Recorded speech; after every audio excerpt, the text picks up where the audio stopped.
The progenitor moved as it always had, a silent god in the star-dusted dark, its journey measured not in cycles, but in the slow bloom and fade of nebulae. Within its crystalline hull, where light was a living, breathing thing that flowed from the ship's core, there was a quiet that had lasted for millennia. This was the peace of purpose, the serenity of a design so vast it dwarfed the lives of stars. We were the architects, gardeners of the void, and this vessel was our Eden and our toolshed. My name is Lyra, and as a lore keeper, it was my function to curate the memories of our creations, the endless gardens we had sown across the empty quadrants of the galaxy. My days were spent in the archives of Genesis, a chamber where history was not written but lived. Here, luminous spheres of memory fluid drifted in silent, ordered orbits, each one a world we had touched. To access a history, one simply had to reach out, and the fluid would envelop your hands, pouring its story into your mind, the scent of the first rain on a barren world, the texture of the first leaf, the harmonic resonance of a species achieving sentience. It was a tranquil, sacred duty, and I had never known anything else. The disruption began not with a bang, but with a flicker, a mote of dust in the eye of perfection. I was cataloging the history of Xylos, a world of gentle, silicon-based flora that communicated through crystalline chimes, when a notification pulsed at the edge of my consciousness. It was a data corruption alert, an anomaly so rare as to be almost mythical. Our systems were flawless, self-repairing, eternal. The alert led me not to the vibrant, flourishing histories of our successful projects, but to a dead sector of the archives, a graveyard of forgotten seeds and failed experiments. Here the memory spheres were clouded, their light dim and sorrowful. The corrupted file was designated only by a string of celestial coordinates and a project name that felt alien on my tongue, Earth. When I tried to access the sphere, it resisted. The fluid was cold, murky, and the visions it offered were fractured, violent shards of information that made no sense. I saw flashes of fire from the sky, oceans boiling, continents cracking. I heard a cacophony of sound, a billion voices screaming in a language of pure anguish, so unlike the harmonious resonances I was accustomed to. The sphere pulsed with a chaotic energy, a raw, primal emotion that felt like a disease. My training dictated I should seal the record, mark it as irreparable, and move on. The grand design had no room for flawed data, but a different instinct.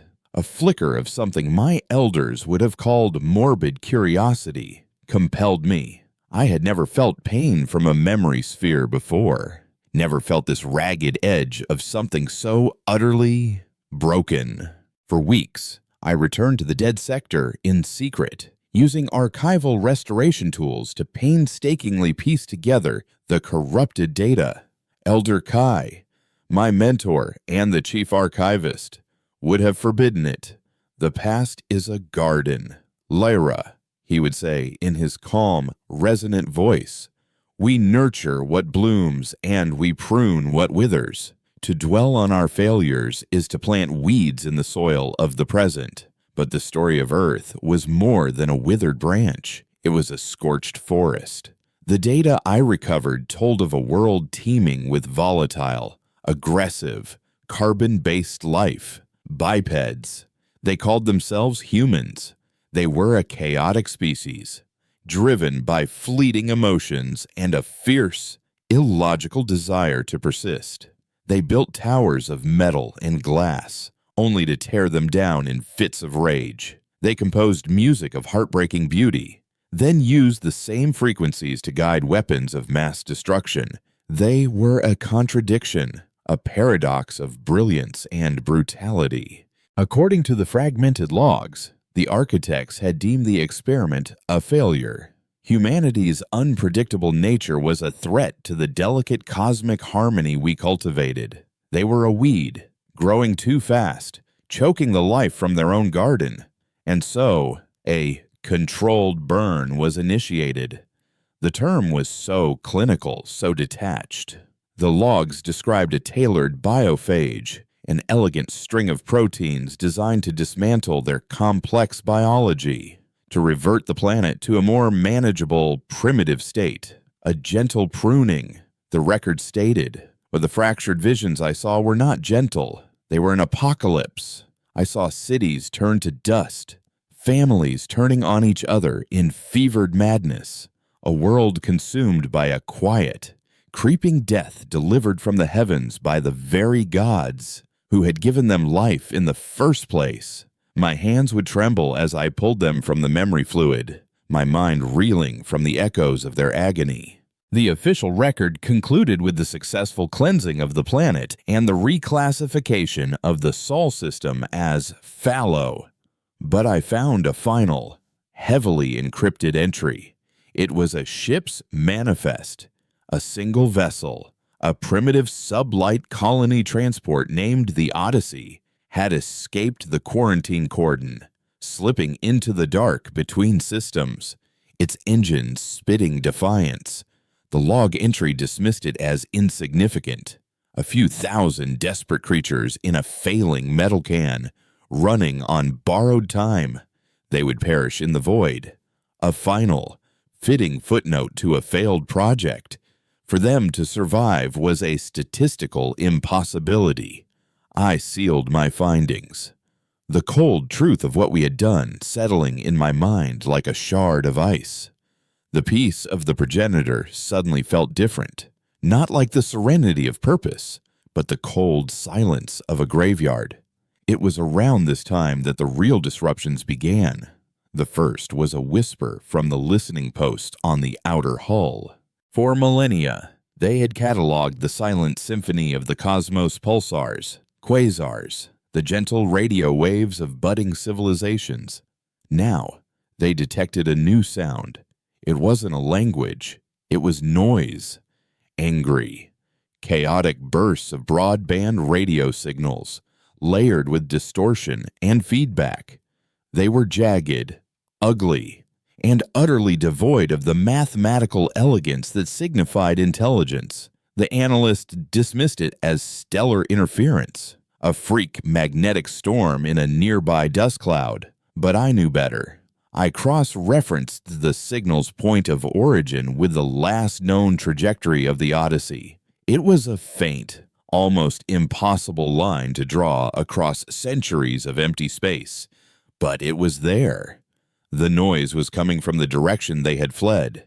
Then came the loss of Xylos, the world of crystalline flora, the garden whose history I had been studying, went silent. One moment, its planetary resonance was a clear, harmonious chime in the cosmic chorus. The next, it was gone. Not faded, not diminished, gone. An entire world song, extinguished in an instant. Elder Kai and the council were perplexed. They dispatched a probe, a sleek silver dart designed to observe and report.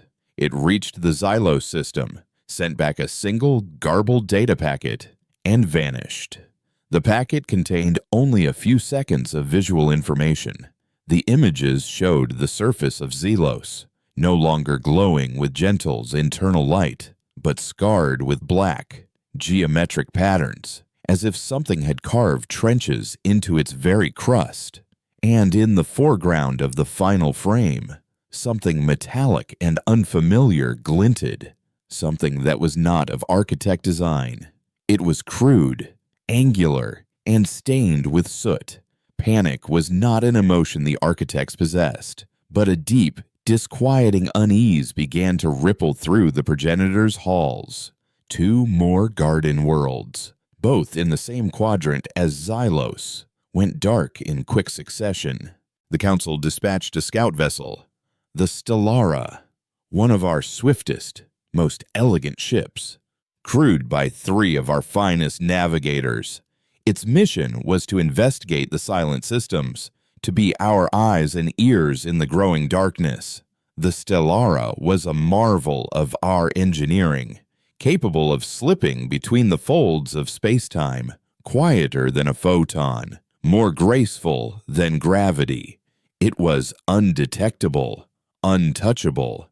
It entered the first silent system and, like the probe before it, it vanished. No distress signal, no wreckage, no energy signature of a weapon's discharge. It simply ceased to exist. Now the unease curdled into something closer to dread. This was an enemy that defied our understanding of the universe. All conflict, as we knew it, was based on logic.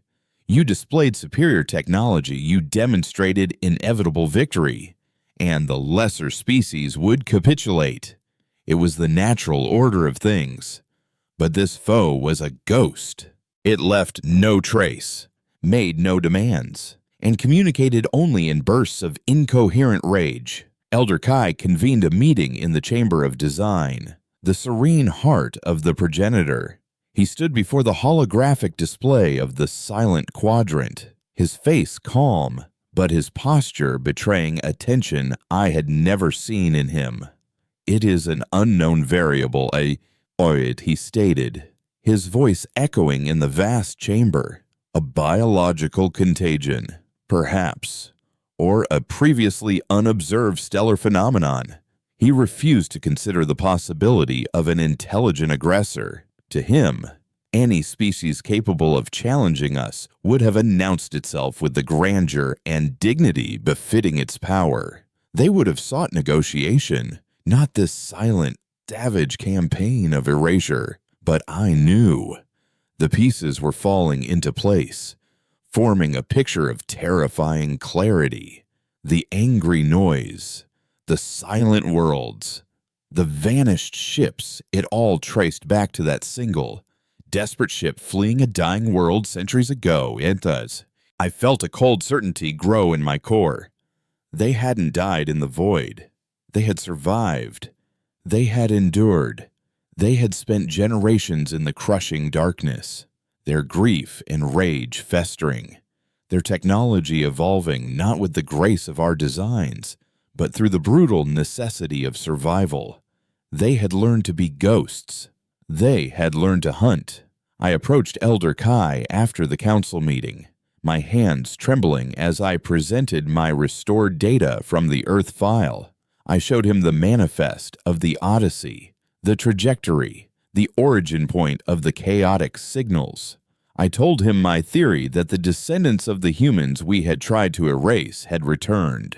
He listened with a profound, almost paternal patience, his ancient eyes betraying not a flicker of alarm.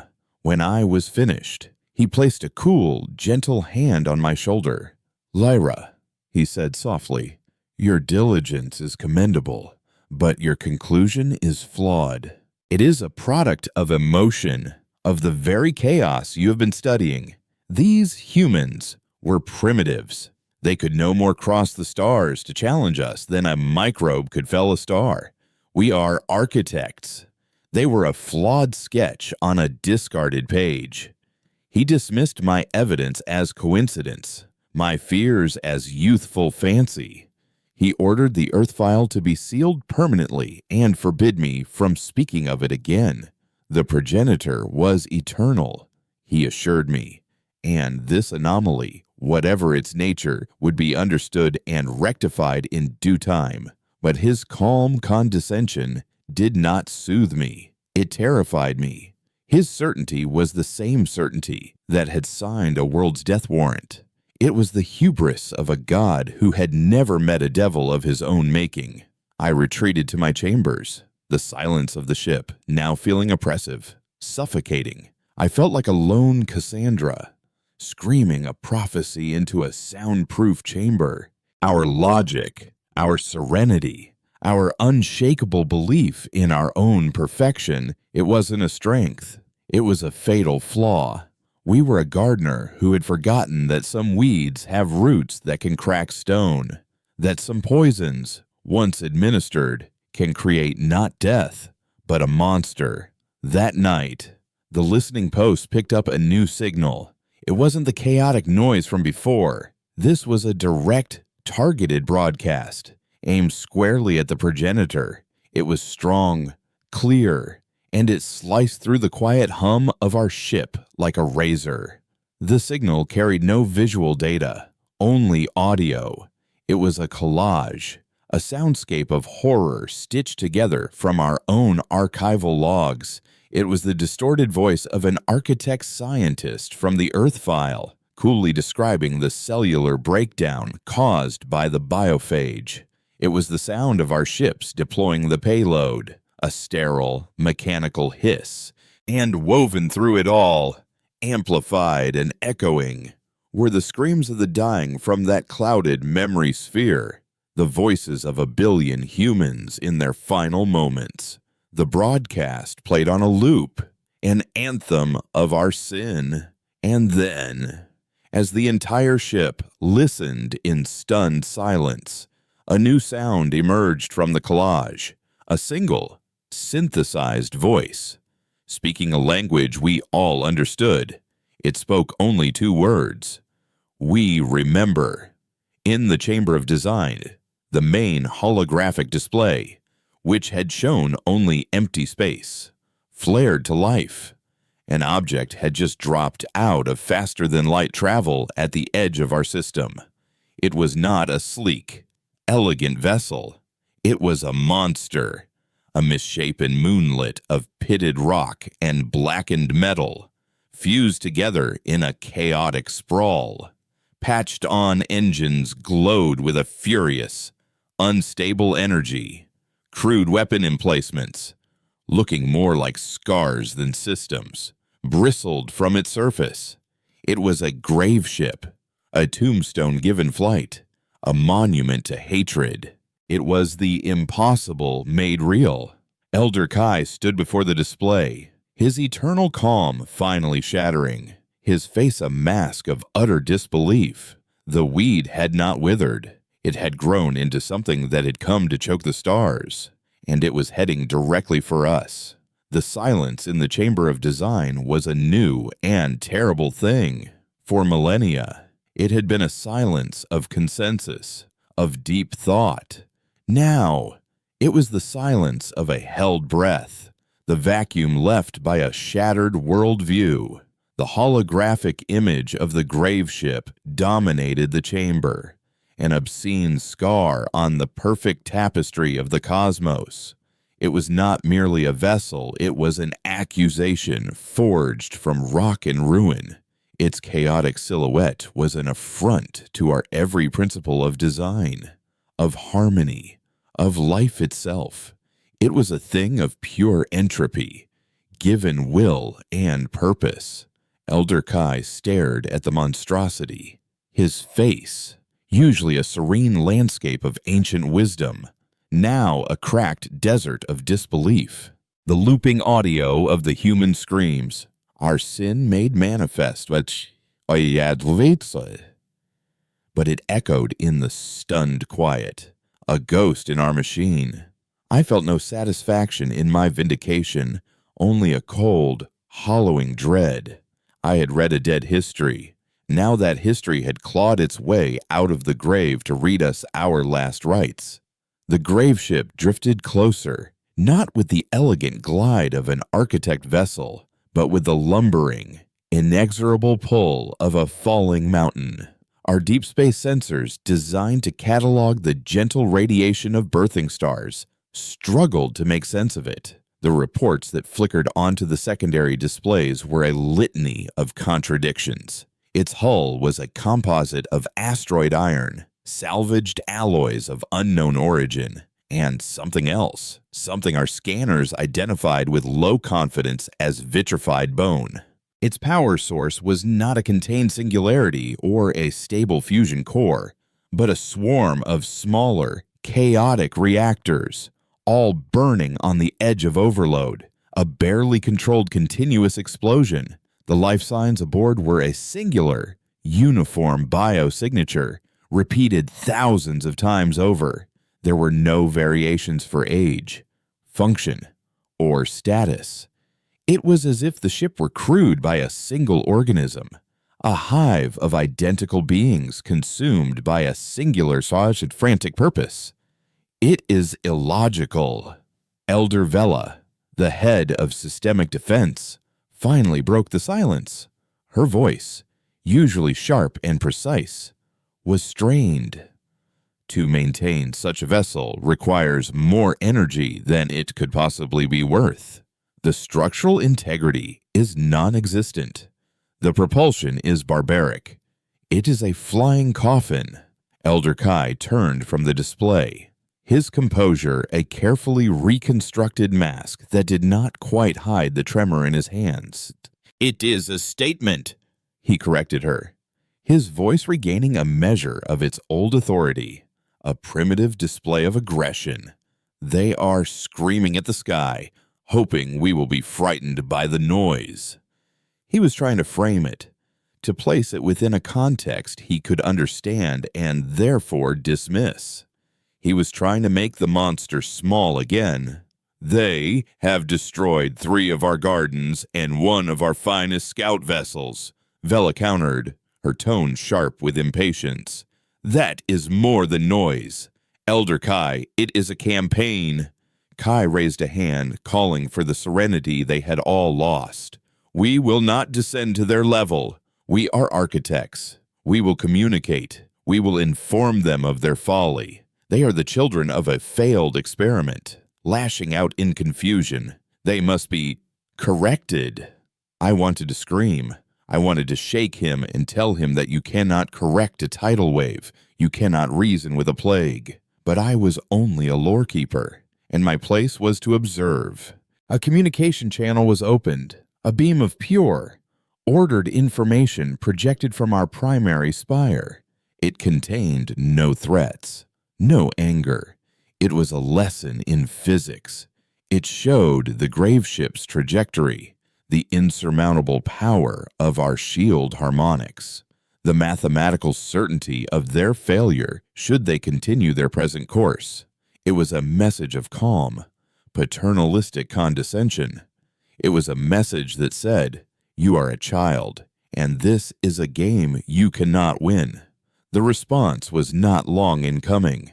A section of the graveship's rocky hide split open, not with the clean precision of a launch bay, but like a wound tearing in flesh. From the gash emerged a projectile, a jagged spear of blackened material that accelerated toward us with impossible speed. It was not a missile. It carried no explosive payload. Our shields flared to life, a shimmer of violet energy that caught the projectile with ease. The object disintegrated on impact, a puff of useless dust against an impenetrable wall. For a moment, the council seemed to relax. The primitives had thrown their rock, and it had failed to even scratch us. The point was proven, but I was watching the spectral analysis of the impact. The projectile had not been made of metal or rock. It was crystalline, a shard of Xylos, one of our lost gardens, a piece of a world that once sang, now weaponized and thrown back in our faces. Embedded within the shard was a data capsule. Against Vela's protests, Kai ordered it brought into our system. He needed to understand their primitive message. The capsule contained no words, no images. It was a simple list, names, thousands of them, scrolling endlessly on the display.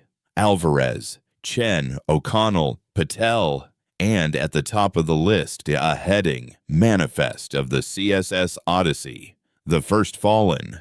It was a roll call of the dead, a reminder of the debt they had come to collect. They offer us a list of their dead as a justification for killing more. Vela spat, her disgust palpable. This is not an enemy we can reason with. Authorize the use of the Shapers. The Shapers were the drones of harmony, our primary terraforming tools. They were beautiful, teardrop-shaped vessels of polished silver that worked in swarms to manipulate gravity, to weave atmospheres, to sculpt continents.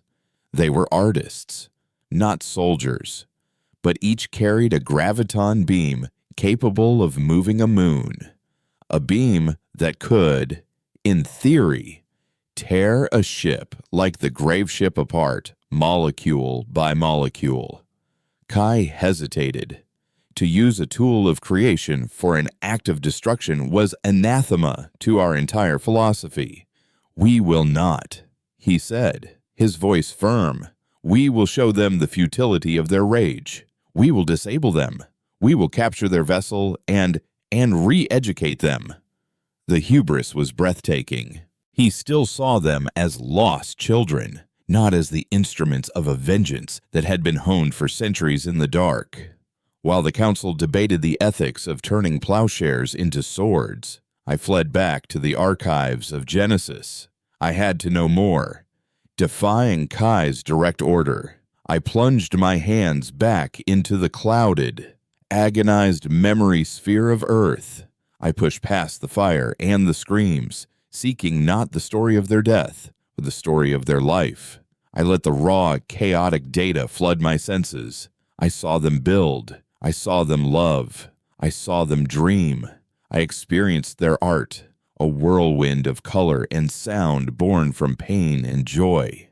I learned of their myths, their heroes who fought impossible odds, who sacrificed themselves for a cause, who defied gods. I discovered a concept utterly alien to our logical minds, the glorious defeat. The idea that one could lose a battle but win a moral victory, that the act of fighting against an unbeatable foe was, in itself, a triumph. They had stories of a small band of warriors holding a narrow pass against an empire, of a single ship turning to face an entire fleet to buy time for others to escape. They romanticized struggle. They revered sacrifice. And then I understood. We were showing them the mathematical impossibility of their attack, and they were seeing the perfect backdrop for their final, glorious myth. We were the arrogant gods in their story, and they were the mortal heroes, come to die in a blaze of defiance that would be sung about for generations. They didn't want to win. They wanted to be remembered. I raced back to the Chamber of Design Bay, my mind reeling. "You can't fight them." I burst in, "Wait till your protocol be damned.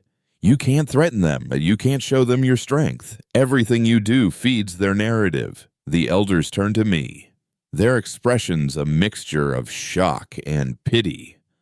"Lore Keeper," Kai said, his voice laced with disappointment. "You are overwrought. Return to your station." But before he could dismiss me completely, the grave ship acted again.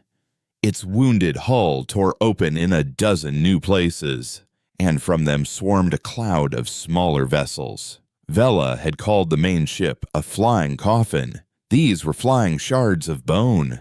They were asymmetrical, jagged pieces of rock and metal, each with an engine bolted to one side and a weapon to the other.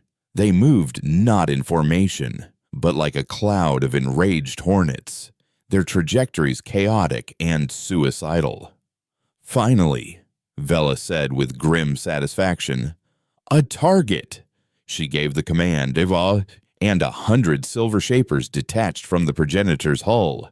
They moved with the silent, breathtaking grace of a flock of birds, forming a perfect defensive sphere. Their graviton beams, designed to coax continents into new shapes, lashed out. Each beam was a lance of invisible force, and each one found its mark. The human ship simply dissolved. One moment they were there, a furious speck of hatred. The next, they were an expanding cloud of dust. The shapers were perfect. They destroyed 10, then 20, then 50 of the human shards without taking a single hit. The attack was a failure, but the humans didn't stop. They kept coming, flying directly into the beams, their engines flaring in their final moments. Some of them, just before being destroyed, managed to fire their crude projectile weapons. Most missed, but a few struck the shapers. the silver hulls designed to withstand atmospheric pressure, not kinetic impacts, buckled. A shaper, its elegant form dented and broken, spiraled away, disabled. The humans on the grave ship must have cheered. They had traded a dozen of their lives for one of our tools. To them, it was a victory. And then I saw their true strategy. The swarm was a distraction, a blood sacrifice. While our shapers were methodically, efficiently annihilating the cloud of smaller ships, the grave ship itself moved. It ignored the battle raging around it and continued its slow, deliberate advance. A massive spinal cannon, a weapon that looked like it had been carved from the heart of an asteroid, began to glow with a sickening, unstable energy. "It's overloading its reactors," Vela shouted. "All shapers concentrate fire on the primary vessel." But it was too late. The shapers were engaged with the swarm, spread thin across a wide defensive perimeter. Before they could refocus, the grave ship fired.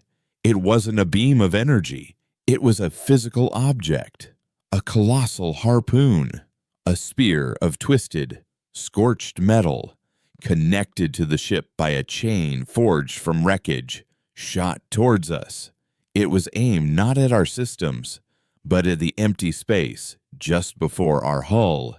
Our shields flared, catching the harpoon easily, but the humans hadn't intended for it to hit.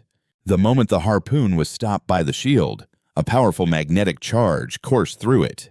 It didn't pierce the shield, but it latched onto it, anchoring itself to our energy field like a parasite.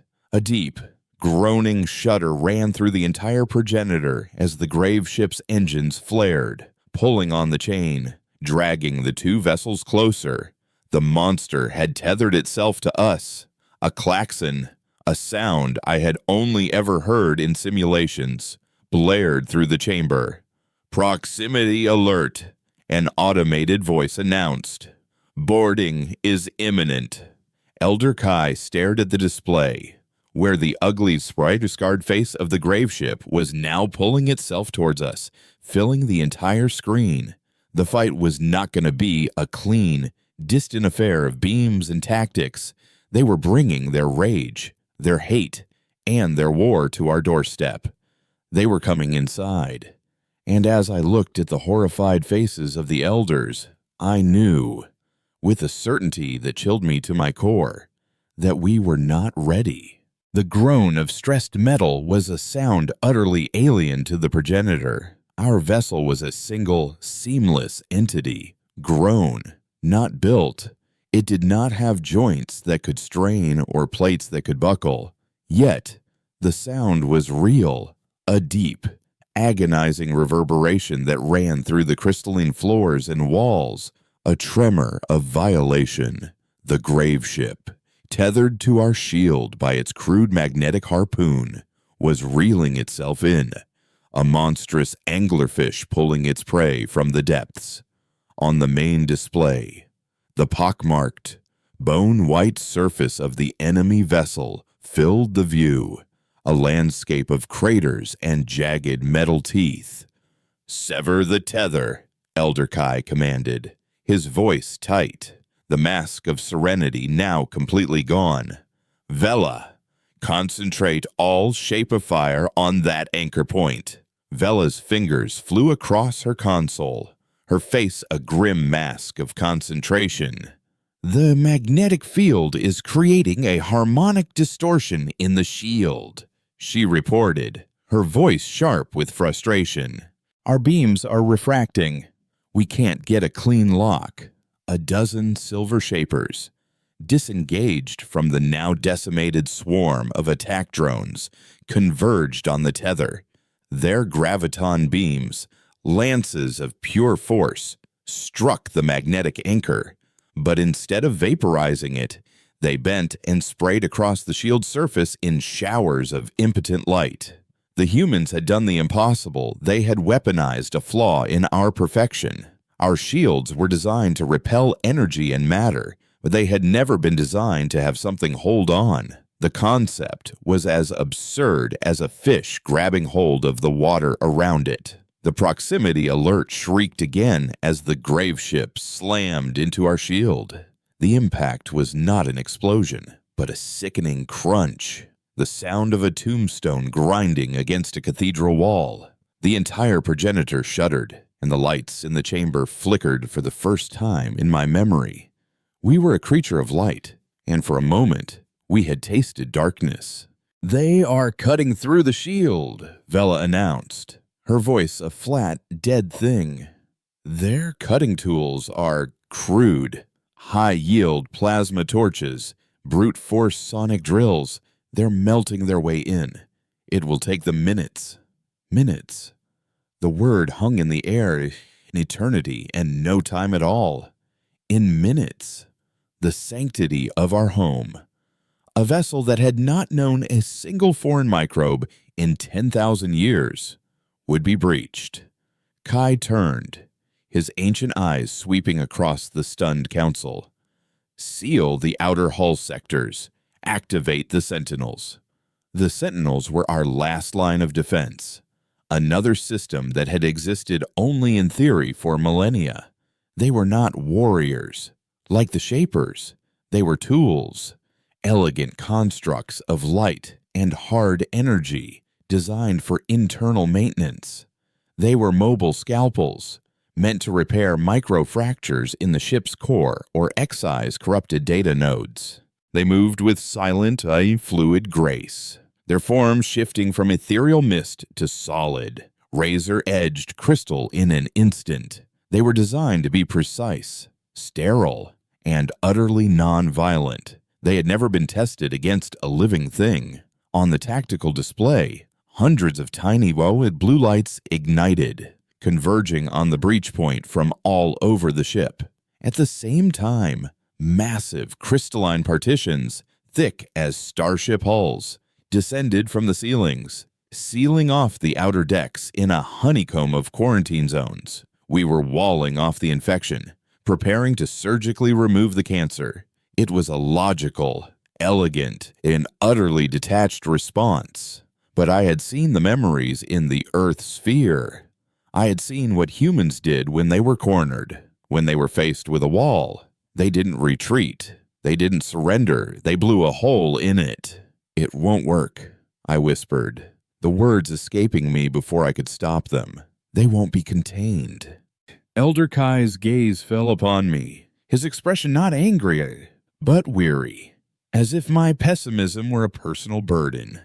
"The Sentinels are flawless, Lorekeeper. They will neutralize the intruders, and we will analyze their technology and their biology. This intrusion will become a lesson." He was still trying to fit this square peg of brutal, illogical violence into the round hole of his academic worldview.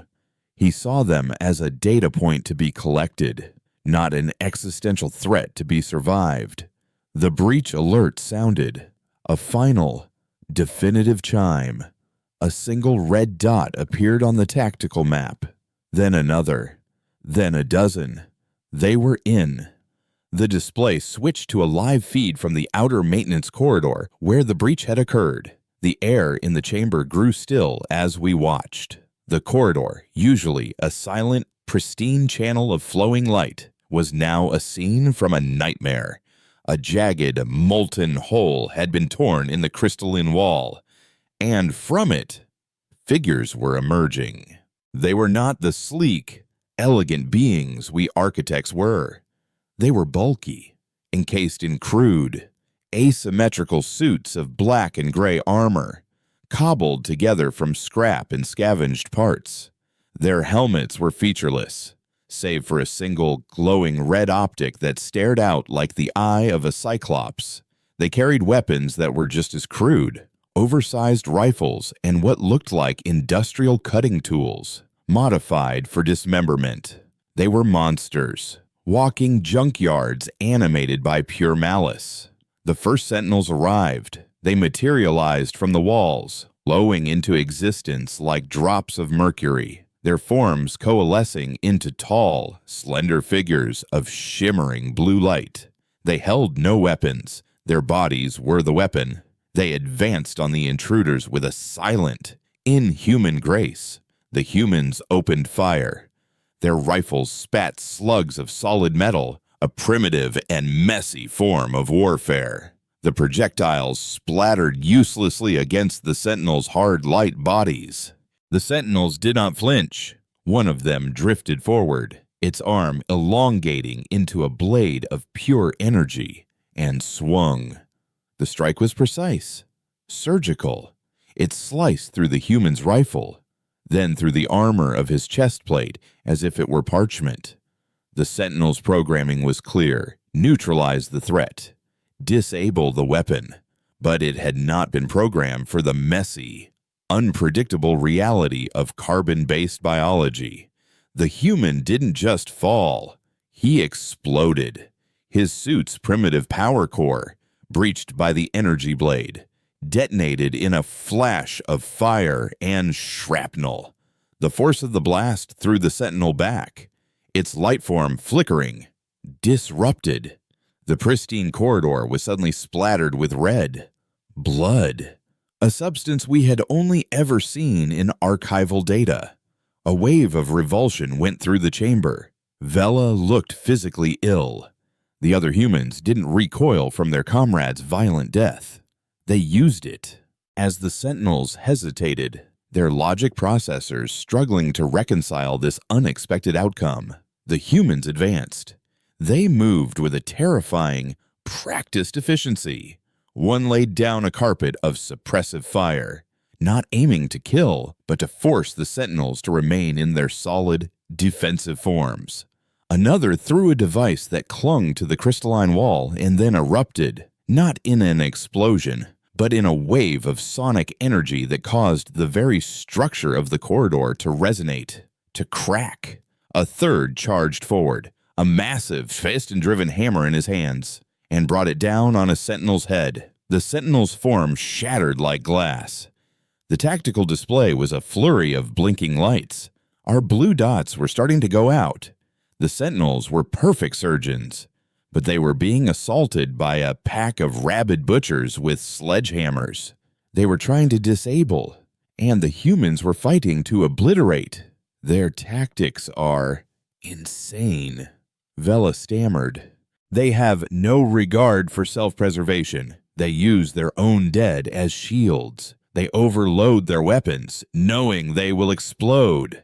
I watched the feed, my dread solidifying into a cold, hard certainty. I had seen this before in the Earth Sphere's memories. This was how they fought. This was how they had survived their own self-inflicted apocalypses, how they had survived our gentle pruning. They weren't just warriors, they were survivors. Every battle for them was a battle of extinction, and they fought accordingly. They turned our sterile, logical battleground into a chaotic abattoir. They dragged us down to their level, and down there, in the blood and the mud, they were kings. The crystalline partition that was meant to contain them suddenly glowed red hot. A human was cutting through it with a plasma torch, ignoring the Sentinels that were trying to slice him apart from behind. He was sacrificing himself to open a path for the others. The wall dissolved into molten slag, and the red dots on the map poured through, deeper into the ship. "Seal the next sector," Kai commanded, his voice strained. "Reroute the Sentinels. We can still contain them." But they were learning. They were adapting. We were running a static, predictable defense program, and they were a constantly evolving virus. They ignored our designated choke points, instead blasting their own paths through walls and floors. They moved like a tide of acid, eating through the ship's orderly structure, creating chaos wherever they went. Their goal was not conquest, it was violation. They were defiling our home, turning our perfect garden into a scarred battlefield. I left the Chamber of Design, No one tried to stop me. The elders were paralyzed, etching the tactical display as if it were a particularly horrifying historical record, unable to process that it was happening now. I made my way to the archives of Genesis, the one place I knew, the one place that felt safe. The ship's gentle hum was now punctuated by the distant, rhythmic thud of explosions and the shriek of tortured crystal. When I entered the archives, I saw I was not alone. Elder Kai was there, standing before the clouded as dead sphere of Earth. He didn't turn as I approached. He simply stared at the monument to his greatest mistake. "I have studied 1,000 emergent civilizations," he said, his voice quiet, hollow. "I have watched them rise and fall. They all follow patterns. They reach for the stars. They discover the laws of physics. They achieve a state of logical harmony. Or they destroy themselves. There has never been a third path." "They did destroy themselves," I said, my voice equally quiet. "We helped. This is what grew in the ashes." He finally turned to me, his ancient eyes filled with a profound, soul-shattering confusion. "What do they want, Lyra? What is their objective? There is no logic to this. They cannot win. They will all die here. What is the purpose?" I thought of the myths I had witnessed in the sphere, of the heroes who charged into certain death, not for victory, but for a story, of the rage that could be honed into a weapon so sharp it could wound a god. "You're still thinking of it as a war," I said. "This isn't a war. It's an exorcism. We are the ghosts that have haunted their species for generations, and they have come here to burn down the haunted house." Before Kai could respond, the entire chamber shook violently. A section of the ceiling, a beautiful mosaic of crystalline star charts, cracked and shattered, raining down in a cascade of glittering dust. Through the hole, a figure descended, landing in a crouch in the center of the chamber. It was one of them, his armor scarred and smoking. But this one was different. He was larger, his armor adorned with what looked like pieces of a sentinel, trophies of his kills. And in his hand, he held not a rifle, but a flag, a tattered piece of cloth, attached to a splintered pole. On it was a faded image of a blue and green sphere. He planted the flag in the crystalline floor, the act of profound desecration. Then he raised his head, his single red optic scanning the room, and settled on Elder Kai. He lifted a hand and pointed, and from a speaker on his helmet, a single, synthesized word echoed through the sacred silence of the archives. "Architect." The word echoed in the hallowed silence of the archives, a synthesized, gravelly sound that was both an accusation and a death sentence. It was the first direct communication we had received, and it was not a negotiation. It was an identification, a target lock. The human, this champion of ruin, stood planted beside his tattered flag, a grotesque parody of a conqueror laying claim to a new world. His presence was a physical violation, a smear of grease and blood on a flawless canvas. Elder Kai, the architect of this catastrophe, did not flinch. He drew himself up, a flicker of his old, unshakable authority returning to his eyes. He saw not a warrior, but a specimen, a puzzle to be solved. "You are the descendants of the Odyssey," he stated, his voice calm and resonant, a teacher addressing a wayward student. "You have nursed a grievance across generations, an impressive feat of cultural preservation. But your grievance is based on a misunderstanding. The cleansing was a necessity. Your species was unstable, a threat to the galactic harmony we have spent eons cultivating." The human tilted his helmet, a gesture that might have been curiosity, or perhaps just the settling of his neck within the crude suit. A burst of static erupted from his speaker, followed by a series of clicks and whirs, as if a complex translation engine were processing Kai's words. Then, the synthesized voice returned, colder this time, flatter. You murdered a world to keep your garden tidy. The simplicity of the statement was more devastating than any scream of rage. It cut through Kai's centuries of philosophical justification and laid bare the ugly truth. We were gardeners, yes, but we had used poison, not pruning shears. We did what was necessary for the preservation of countless other species, Kai countered, his voice losing some of its certainty. A single, blighted world in exchange for a galaxy of peace. You did not give us a choice, the human said. His hand tightened on the rifle slung at his side. You did not ask. You passed judgment from a throne in the sky, and then you burned us in our beds. We have crossed the void not for an argument. Elder, we have come to deliver the verdict. From the hole in the ceiling, more humans began to rappel down, their heavy boots thudding against the crystalline floor. They fanned out, forming a semicircle behind their leader, their red optics a constellation of silent, malevolent stars. They moved with the chilling efficiency of a pack of wolves, securing the chamber, their weapons sweeping across the priceless, irreplaceable memory spheres as if they were just obstacles. I felt a surge of protective fury. This was my sanctuary. They were tracking their filth and their violence into the heart of galactic memory. I stepped forward, placing myself between them and the archives of 1,000 peaceful worlds. Stop, I said, my voice trembling but clear. You can have him. You can have your revenge. But this place, this is the history of civilizations that never harmed you. It is sacred. The leader's red optic swiveled to me. For a long moment, there was only the sound of his suit's labored breathing. The translation engine whirred. Sacred things burn just as easily as everything else. The voice replied, devoid of any emotion. We learned that from you.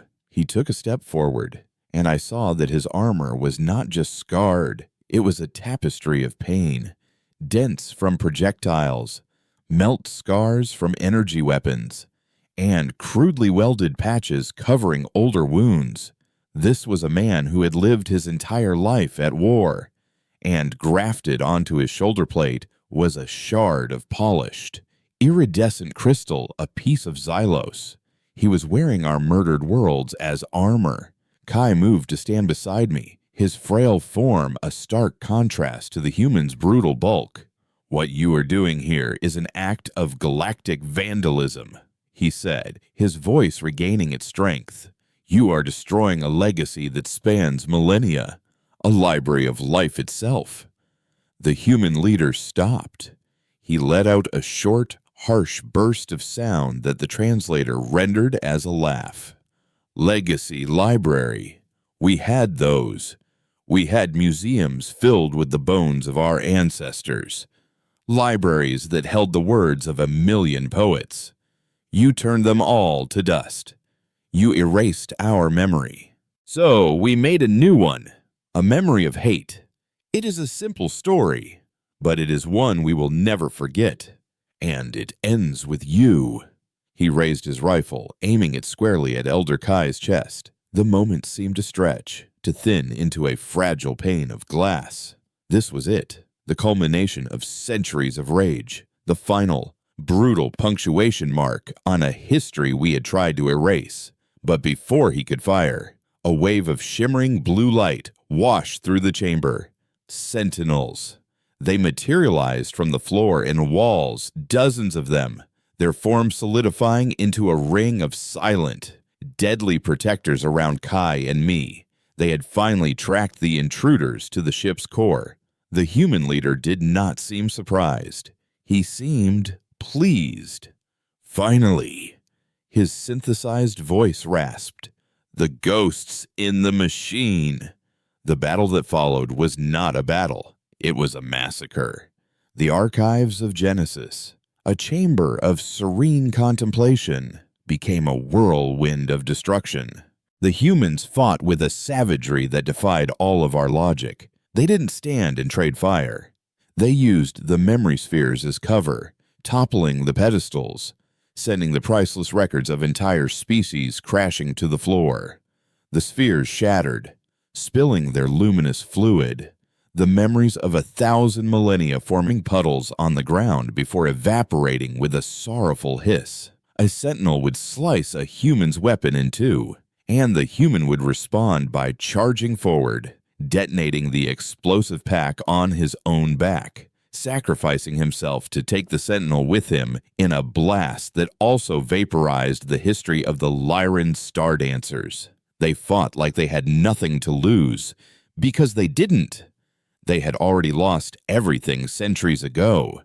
They were just ghosts, and they were determined to drag us into the grave with them. I watched in horror as the history of the Polarian Weavers, a species that built cities from pure sound, was trampled under a human's heavy boot. I saw the sphere containing the first, tentative thoughts of the sentient gas clouds of Andromeda's veil get shattered by a stray rifle shot. It was a bonfire of souls, and the humans were dancing in the flames. Kai stood amidst the chaos, his face a mask of utter horror. This was a consequence he had never, in all his millennia of foresight, conceived of. He had imagined a clean, sterile conflict, a logical argument between philosophies. He was now standing in a library that was being burned to the ground by the very people whose book he had tried to rip from its binding. The human leader was a demon in the heart of the storm. He moved with a brutal grace, his rifle a blur, his armored fists crushing sentinel light forms. He seemed to be everywhere at once, directing his soldiers, exploiting every weakness, his single red eye missing nothing. He fought not like a soldier following orders, but like an avenging angel, his every move fueled by a righteous, terrifying fury. Slowly, inevitably, the sentinels were being whittled down. They were designed for precision, for sterile environments. They could not cope with this level of chaotic, suicidal violence. For every human they neutralized, they lost 2 of their own and took a dozen irreplaceable memories with them. Finally, only 1 sentinel remained, standing guard before Kai. The human leader faced it, his rifle discarded, his chest plate smoking from a dozen glancing blows. He held a jagged piece of a shattered memory sphere in one hand, its edges sharp as a knife. He looked at Kai, then at the last sentinel. "Everything has a core." The human's voice crackled. "A heart, something that, if you break it, kills the whole machine." He charged. The sentinel's arm morphed into a blade of light, thrusting forward in a perfect, lethal strike. But the human didn't try to dodge. He twisted, letting the blade plunge into his own shoulder, embedding itself deep in his armor and flesh. A grunt of pain, a sound of grinding metal and tearing muscle, crackled over his speaker, but he had the sentinel. With his other hand, he slammed the crystal shard into the center of the sentinel's form, into the core that regulated its energy matrix. The sentinel flickered, its blue light turning a sickly yellow. It convulsed and then dissolved into a shower of dying sparks, leaving the human impaled on its fading blade of light. He ripped the energy blade from his shoulder with a guttural roar, black, viscous fluid weeping from the wound.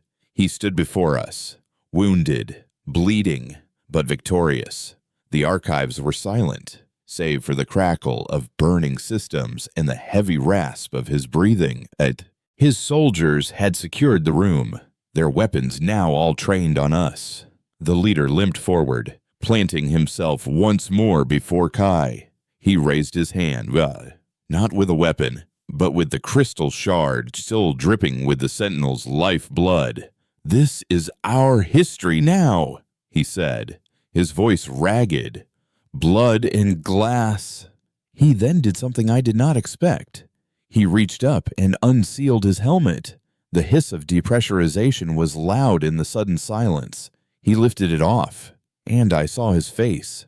I had expected a monster, a face twisted by generations of hate, but the man before me was young, his features sharp, his skin pale from a life spent in recycled air, and a jagged scar ran from his forehead down across a milky, blind eye. But his other eye, a piercing, vibrant blue, was filled not just with hate, but with a profound, soul-deep weariness. He looked at Kai, and for the first time, I saw not a demon, but a man carrying the weight of 1 billion ghosts on his shoulders. "Oh, my name is Caleb," he said, his real voice raw and unsynthesized. "My world was called Earth, and you are going to watch us take your world apart, piece by piece, memory by memory." He looked past Kai, at the devastation, at the shattered spheres and the dying light of 1,000 murdered histories. "You wanted to prune the garden," Caleb said, his blue eye locking with Kai's. "Now you get to watch the weeds choke out the sun." Caleb stood amidst the wreckage of our history, a living embodiment of the consequences we had refused to foresee. His blood, thick and dark, dripped onto the crystalline floor, mingling with the evaporated memories of 12 species. The archives of Genesis, the heart of our identity, was a graveyard, and this scarred, weary man was its new, self-appointed caretaker. His soldiers, a silent ring of red-eyed specters, held their positions, their weapons steady on Elder Kai and me. The silence in the chamber was heavier than any stone, broken only by the distant, rhythmic thunder of explosions. The battle for the progenitor was still raging beyond these walls, but here, in the core, the war was already over. We had lost. Kai stared at Caleb, his ancient face a roadmap of dawning horror. He was not looking at an enemy, he was looking at his own creation. We had planted the seed of their rage, watered it with their blood, and this was the harvest. "What you have done here, this is extinction," Kai whispered, his voice cracking. He gestured helplessly at the shattered spheres, the puddles of evaporated data. "These were the last records, the only memories of worlds long since faded. You have not just killed us, you have killed them, all over again." Caleb's single blue eye hardened. He kicked at a shard of a memory sphere, sending it skittering across the floor. "They were your trophies, a collection of butterflies you pinned to a board. Did you visit them? Did you mourn them? No. You filed them away while you curated your perfect, silent garden. We are not erasing history. We are erasing the historian who wrote lies." He limped toward the central console of the archives, the one that networked our memories to the entire vessel, the one that fed the progenitor its own identity. He ran a gauntleted hand over its smooth, untouched surface. Our world screamed for generations, poisoned by your gentle pruning. Our ancestors died cursing gods they couldn't see. We grew up in metal tombs, breathing recycled air, drinking recycled water, surviving on recycled stories of hate. We had one purpose: to find you, to make the ghosts that haunted us real, and then to make them answer. "Answer for what?" I cried out, my voice sharp with grief. "For survival, for order. Look at you. You are chaos. You are death. You have become the very blight we sought to contain." My words hit him like a physical blow. He turned, his face contorting in something that was almost pity. "You contain nothing," he spat. "You just aim the blight at someone else. We are what you made us. We adapted. We learned to live in the poison. We learned to eat hate, to breathe vengeance. We became the perfect antibody to your disease, Architect. He turned back to the console. His soldiers brought over a crude device, a box of wires and exposed circuitry, and began interfacing it with our perfect technology. It was like watching a butcher operate with a rusted saw on a living patient. Alarms, soft and melodic, began to chime as the foreign tech corrupted our core systems. "What are you doing?" Kai asked. Stepping forward, a soldier leveled his rifle, halting him. "You took our memories," Caleb said, not turning around. "So, we are taking yours. All of them." The central console flared, and the remaining memory spheres in the chamber began to pulse with a sickly, discordant light. The data was being siphoned, copied, stolen. But the process was crude, brutal. It was a digital violation, tearing the information from its matrices. Spheres cracked, their contents downloading and corrupted, fractured streams. "You are not preserving them," I shouted. "You are destroying them. We are bearing witness." Caleb corrected me, his voice low. He turned to face us fully, his task underway. "We will carry the memory of every world you cataloged and every world you erased. Their stories will be woven into ours, and the galaxy will learn what you are. Not gardeners, not gods, just murderers with a good filing system." The ship shuddered violently, a deep, guttural groan that signified a catastrophic failure deep within its superstructure. The lights flickered and died, plunging the chamber into a terrifying darkness, illuminated only by the frantic pulsing light of the corrupted spheres and the single red optics of the human soldiers. "The engine core is breached," one of the soldiers reported, his synthesized voice flat. "The other teams are reporting catastrophic hull failures. This ship is dying. Commander." Caleb nodded, his expression unreadable in the pulsing gloom. "It was always a one-way trip. This vessel is our tomb, and their coffin." "You're killing yourselves," I whispered, the implications of his words settling on me like a shroud. This wasn't conquest. This was murder-suicide on a planetary scale.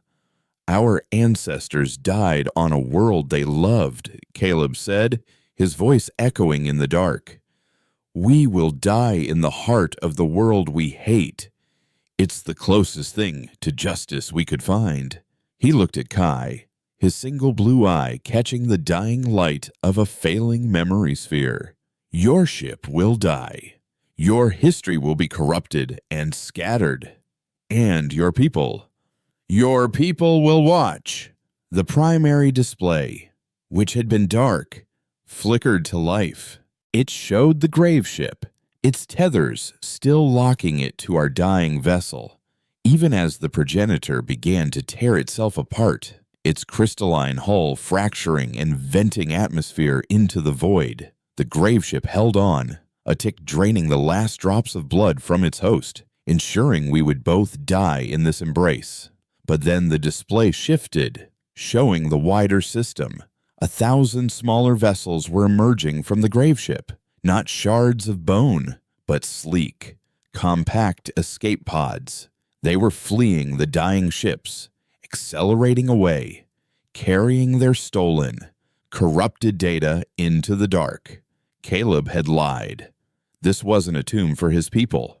It was a tomb for his warriors, for his generation. He was sacrificing his army and himself to ensure that the next generation would escape.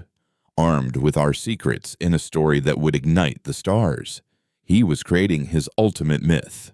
You sacrificed them all, just to wound us." Kai breathed, finally understanding the depth of their strategic, horrifying fanaticism.